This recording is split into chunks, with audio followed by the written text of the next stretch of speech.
Mortgage application dropped last week as rates rose and refinancing fell. Meanwhile, JP Morgan says housing continues to be a serious drain on the bank. And Bank of America's CEO Brian Moynihan says don't look at your home if you want a good long-term investment. He says it's sobering to think, but some people shouldn't be thinking of their home as an asset. They should be thinking of it as a great place to live. Well, should you consider your home as an asset?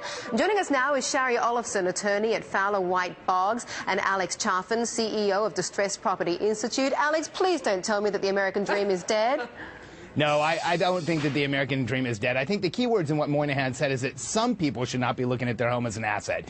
The reality is and remains that even last year, homeowners had a net worth 41% higher than renters. So it's not just being a homeowner, it's the mindset of being a homeowner. And absolutely, people should still look at not only their home as an asset, but the opportunities for investment today are amazing. But Shari, is it kind of a new dawn for the real estate market in the United States? I mean, it used to be that you tried to scrape together a down payment, make payments over time, and this was the best way for a family to build wealth over time. Is that still the truth, or is that just not the case anymore? We have to get over it.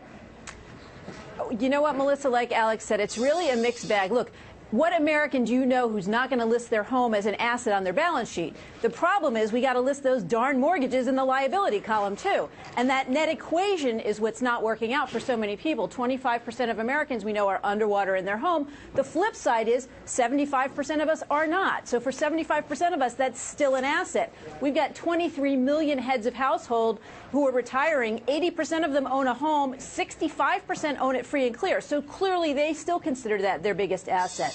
Well, the challenge we've got now is we've grown accustomed to that 4% annual appreciation. This year alone, we know we're going to see about that much in depreciation across the country, which translates to a $15 billion loss on our balance sheet. So the answer is going to depend on when you bought and where you bought. Clearly, for folks who bought at the peak, they're so far behind the 8 ball, it probably will never be an asset. Yes, but Alex, most people don't buy at the peak, right? I mean, take me back 10 years, take me back 20 years, and then apply today's rock-bottom interest rate carrying charges to that story. Doesn't it look better? It looks incredible. In fact, if we do take you back 10 years and we compare buying a house 10 years ago to buying stocks in the stock market 10 years ago, in the stock market over 10 years, you would have lost above 30%, and in the housing market, you would have gained 30%, and that's after the most pronounced drop in asset prices in the real estate industry history.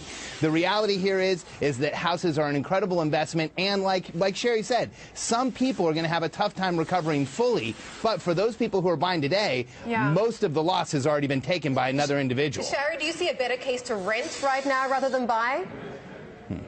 You know, it's interesting you ask that, because I think that rents and the fact that they're going up so rapidly across the country is one of the things that may save our housing market, because it's becoming so much more cost effective for people to buy as opposed to rents. But, you know, as Alex said, housing, you can't look at housing just as an asset. I mean, I've always considered it sort of a consumable with benefits, because the alternative is renting, and renting always goes just as a liability on that balance sheet.